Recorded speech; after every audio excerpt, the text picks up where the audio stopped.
Are your friends good for you? My friends are, but they haven't always been, I must admit. Yeah. In the past. That's what we're going to be talking about today. If your friends, how to find out if your friends are emotionally manipulating you in some way or other. And it can be quite sneaky. It can be quite sneaky. So tune in to this episode of Get Real with the English Sisters. Love you all, and thanks for commenting on our podcast and on our videos and on Instagram. It really does make a difference. It keeps us motivated to continue. So, yeah, keep on writing, keep on sending us messages, and please do follow. So here we are today. Love. Yes. I don't. It's a bit tricky, isn't it? Well, it's sneaky, I think, because you might not realise it. No, and you want to keep your friends, don't you? Friends are special. So special. Yeah. I mean, they can become part of your family. They are like family. They are family. I mean, friends and family. They can be more than family. Yes, that's right. It's friends and family. They're together, aren't they? Together forever.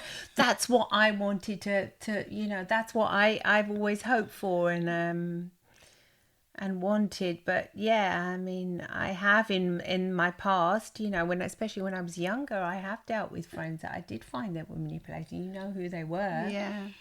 I think how do you realise it though? It's subtle. Like, because it's subtle. You don't realise it at first. I think one of the ways of realising it, if something really good happens to you and they're not that happy.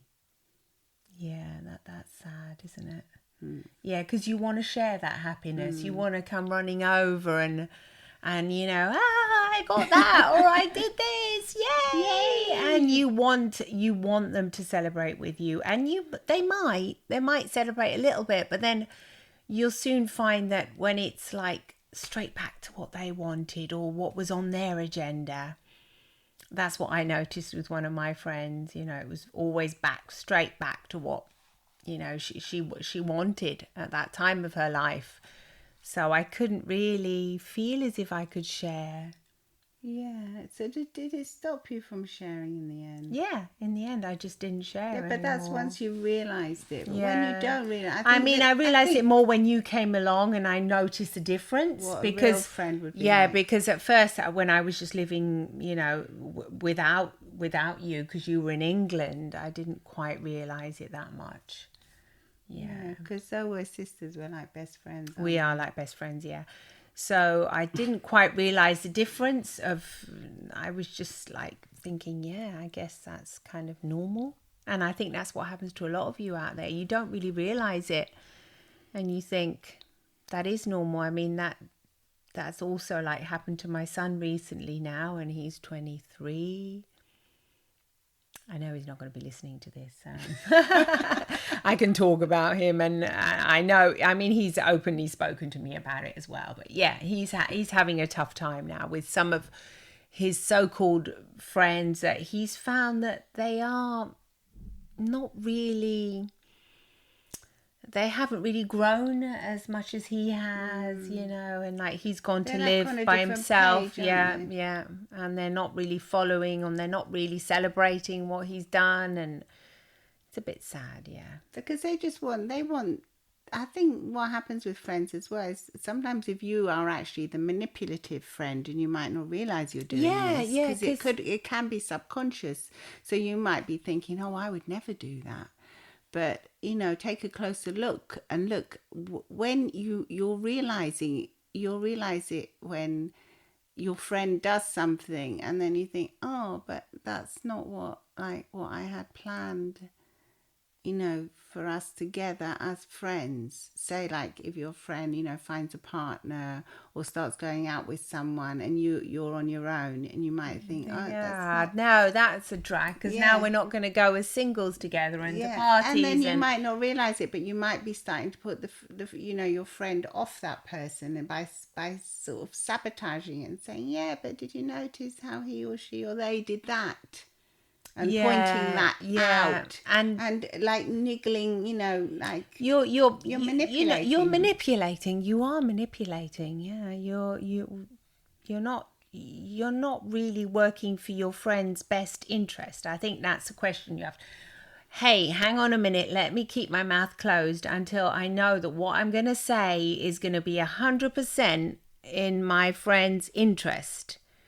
This is what's good for them at this moment in their lives. I think it's not good for me. It's not good for me. You've got to leave you out of it. And it's probably harder to do. It's easy to say, but it may be hard for you to do.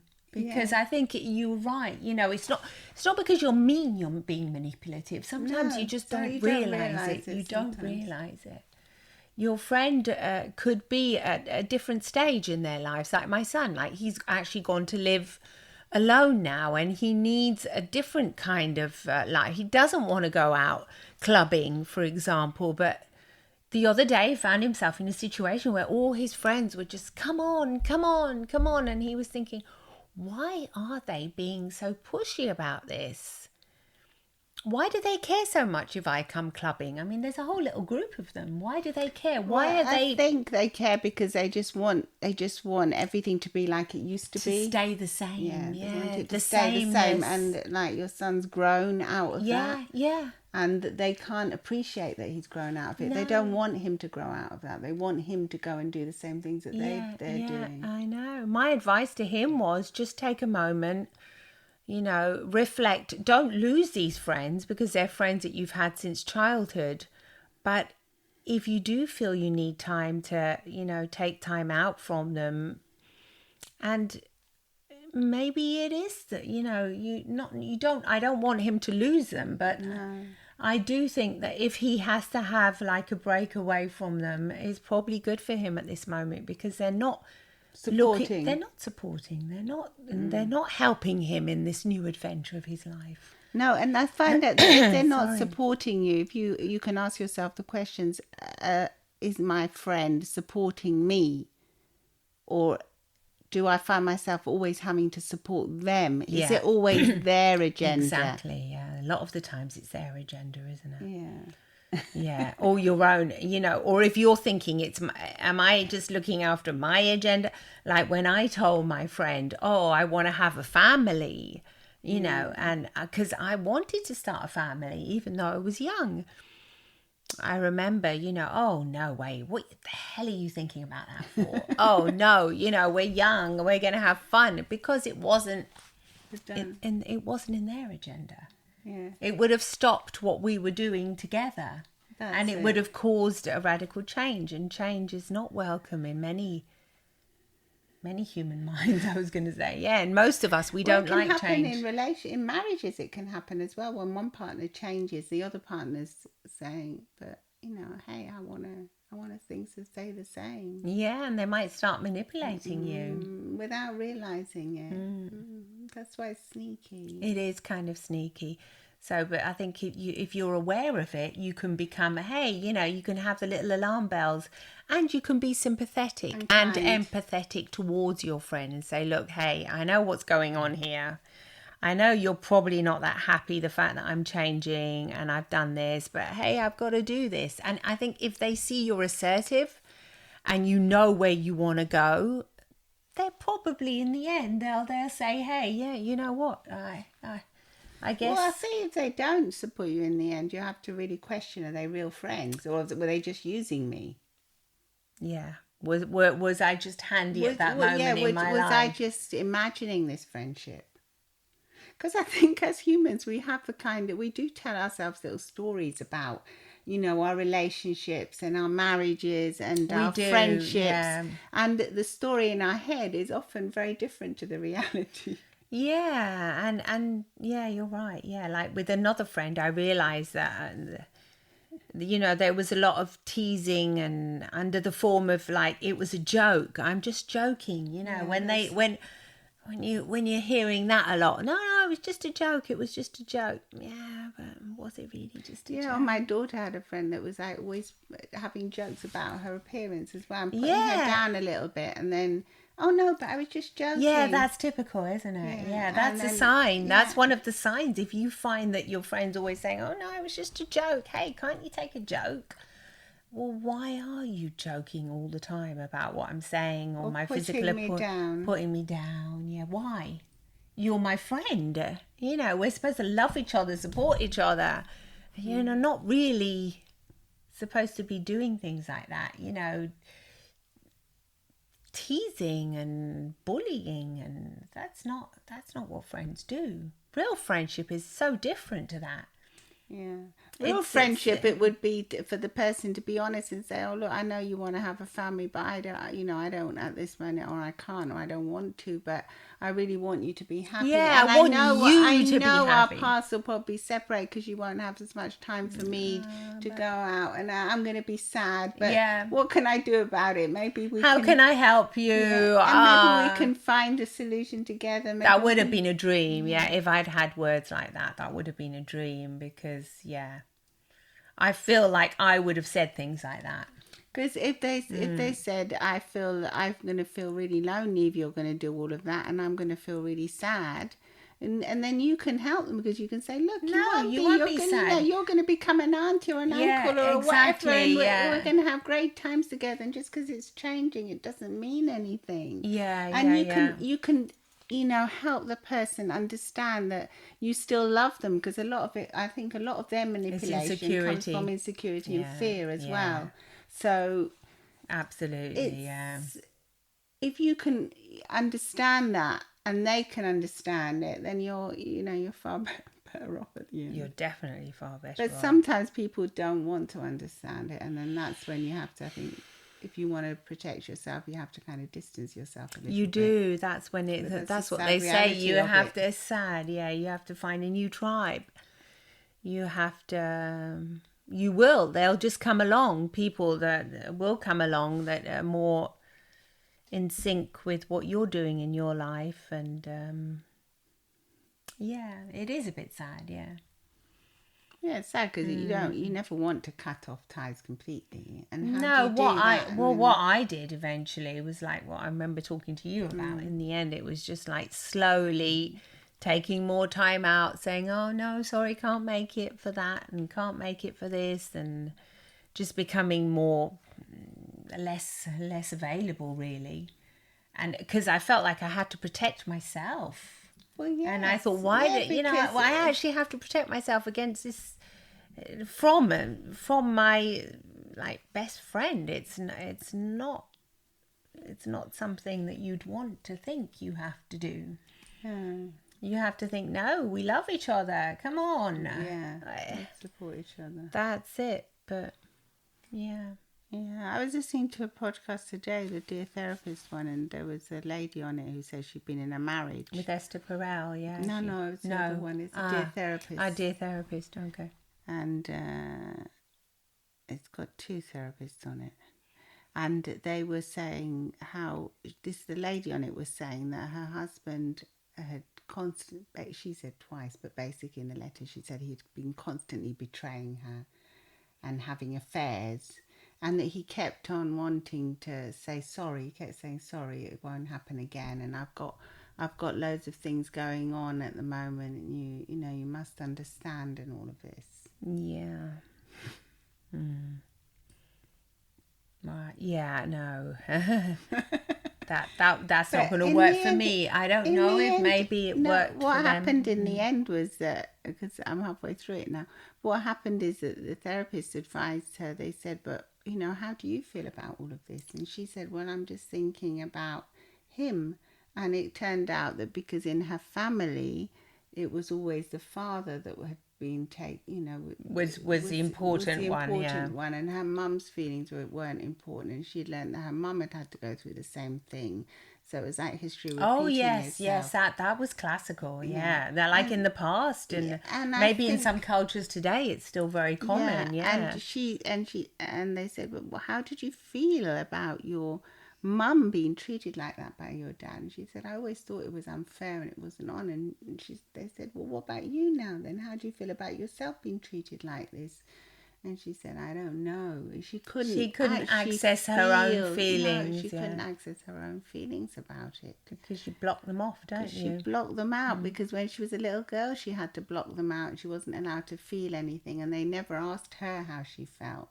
It was also always about how the father felt. The men in the house, So I was thinking that, in manipulative relationships, it's often like that. The person that's manipulating you, if you haven't got the strength to stand up against this, in the end you'll just push your own feelings down and think that they're in, that they're right about you, and you'll feel insecure because at the end of it, they said, how are you feeling? And she said, well, I have to ask myself about this.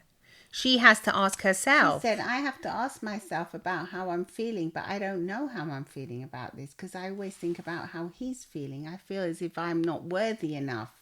Yeah. She felt as if she wasn't worthy. And she was doing something wrong. That's why her husband was having these affairs. Goodness me. It's terrible, isn't it? And it was because the lack of validation. She'd been taught that by her mum, who indirectly taught her that. Yeah, so beware of that's been happening. Just become aware of it and think, are you not validating yourself? Could there be something going on there? Yeah. Are you used to being put down by others? Even now, you think your opinions. You think I'm not worthy. That's why they don't want to be my friends. That's why they're not considering me. That's why they're not. They don't want to listen to what's been going on in my day. You'll notice that a lot of the times as well. These manipulative friends don't really want to listen to what you've been doing. Not at all. They want to talk about themselves, and they want you to listen and give advice. And be there for them, and it's constant, talking about what happened to them, and so that's another sign, isn't it? Have you seen anything? Have I seen anything? I saw you were looking up. Well, I was just looking at for more of these signs. The signs that we've said it, they always hurt you under the guise of a joke. We've spoken about that one. That's hurtful. That's really hurtful. Yeah. Because then you can't. They leave you without any defense, like unarmed. Yeah, that's like what they call, isn't they say, it? It's like joking. Yeah. What's that? What's the term for it? I can't remember it now. But it's like that's nasty. They dismiss your feelings as unimportant. Oh, that's horrible. That's okay. Yeah, it's not as bad as what I've got. Exactly. Yeah, and I was getting that as well. I remember when I went through worse. The miscarriages, and after I had my first miscarriage, I remember I was really, really upset because I really wanted to get pregnant. And I remember, my friend came to my house and I was telling her about it, and it was just like, oh, okay, but it's over now, isn't it? And I was going, well, yeah, but, it was really horrible. Yeah, but okay. And then it was just on about this massive deal, something. And I thought, gosh, I've had like 2 minutes to tell you about this. And then I just closed off. But that's when you realised it, I think. That was the final straw. I think that was because I remember you telling me about it, and I said, that's it. That's it, yeah. I thought, gosh, that's... So inconsiderate. Yeah, it was just not... Yeah, it was just dismissing as if it was unimportant, as my feelings of sadness. Oh, well, it wasn't meant to be anyway, was it? It was just, it was terrible, really. They disregard your boundaries. That's an important one. That's what was happening to my son. Well, yes, because you set boundaries. I don't want to do this. I don't want to do that. I don't want. And they instead of saying, "Oh, we know that," like he's living on his own now. He doesn't want to have a party at his house every night. He doesn't want to. He wants to hang out and chill with his girlfriend. And he's told them that many times. No, I don't want you round, Thursday, Friday, Saturday. I just want some time alone now that I'm finally by myself. They'll come over, just have banging on the door. Let us in. Stop being an idiot. Let's have a beer together. And he's going, right, yeah, he did it once or twice. And then he's realising, what's going on? Why don't they understand me, Mum? I've told them so many times. Yeah, why aren't they respecting me? I would respect them. If they told me, I'd say, oh, sure. So he can't understand what's happening. It's sad, isn't it? Well, yeah. Being manipulated, I didn't. That's probably why I thought of this podcast.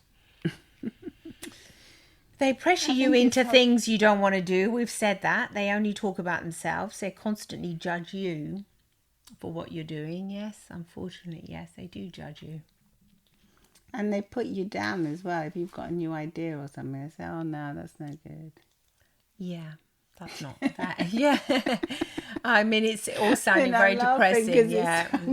It's sounding terrible. But unfortunately, these are the signs you've got to look out for. You can have a laugh about them as well, but it's like that. And you can say, okay, I still choose to be that person's friend. But I know what they're like. I know it, yes. I know what they're like. And there's a big difference between knowing and not knowing, being aware and not being aware, and just feeling kind of bad every time. If you're aware of it, you can actually almost be sympathetic with them and say, oh, hey, I know this is hard for you. I know I'm changing. I know that you don't want to... You can give them a hug and say, I know you all these, and have a little laugh about it. Yeah. And say, I know you don't want me to change and grow up and do whatever I'm doing now, but this is how it's going. And you hang out with me. You want to still hang out with me? This is what it's going to be like. Yeah. Yeah. Yeah, and then you'll often find that they'll open up and they'll tell you about how bad they're feeling. They might say, oh, I'm doing all of this because... A lot of the time it's like if you've got two friends and you're both like, you both decide to go and lose weight, for example. Yeah, we've had this with our clients. And one person starts losing weight, lovely, steadily getting into shape, or they start getting fit, going to... The other person, the other friend is feeling left behind. Well, they might start losing the weight and everything and feeling fit, and then afterwards they stop. And then instead of saying, "Oh no, you're doing really great," "Oh, I didn't manage it," stop encouraging. Then they start saying, "Let's go and have some cakes. Let's go for pizza. Let's go and drink." And you're saying, "Why are you saying that? Why I'm that? We're on this journey together." But one of them has actually stopped. Yeah, that's. And instead of encouraging the other person to keep going and thinking, I'm going to get back on track as well, they try and pull the person back to go back to the familiar, patterns of how they used to do things together. Get off that track again. That's a new track. I'm not on it. You get off it too. I was on it for a bit, but I got off it. Yeah, got off it. So now you get off it. You're my friend. Get off it. Yes. Be in my place. Don't be ahead of me. Don't be different to me. And they might have feelings of envy and of jealousy because you're actually starting to look really good and feeling really good and, feeling different. More energized. Yeah. And they might think, why are you so energized? I feel rotten, or like you love your job and they don't like their job. Yeah. And then so you feel you get a promotion. Yes. About talking about how much you enjoy your job because they're always moaning about how much they hate their job. So it's all these different incongruent, they don't like it. No. But if they're your true friend, you've just got to know that true friends will, will say, oh, I'm so happy you're enjoying it, but I hate my job. But I love the fact that you're having a good time. Yeah, they will talk about your good times and celebrate with you. And they won't just talk about their bad jobs or whatever they're doing. Exactly. So that's the difference. Anyway, I think we've wrapped it up. Talked about everything. Yeah. So if you find yourself you've got a friend that's manipulating you, or if you find that, maybe some of the things I'm doing to my friends, because I'm sure we've all done it in some way or other. We must have done it. Yeah, we've done it too. We're just not aware of it. Every single person, we're all human here. And, just become aware, because I think the key to everything in life is awareness, and once you're aware, then you're kind of free. You can use that key, and you can do what you want with it. So remember to follow us, and please leave a review on Apple Podcasts or Spotify, wherever you get your podcasts, because it really helps us grow. We've had a few reviews recently and they're really boosting the numbers of helping people find us more than anything. Absolutely. And share this podcast with your family and your friends, please.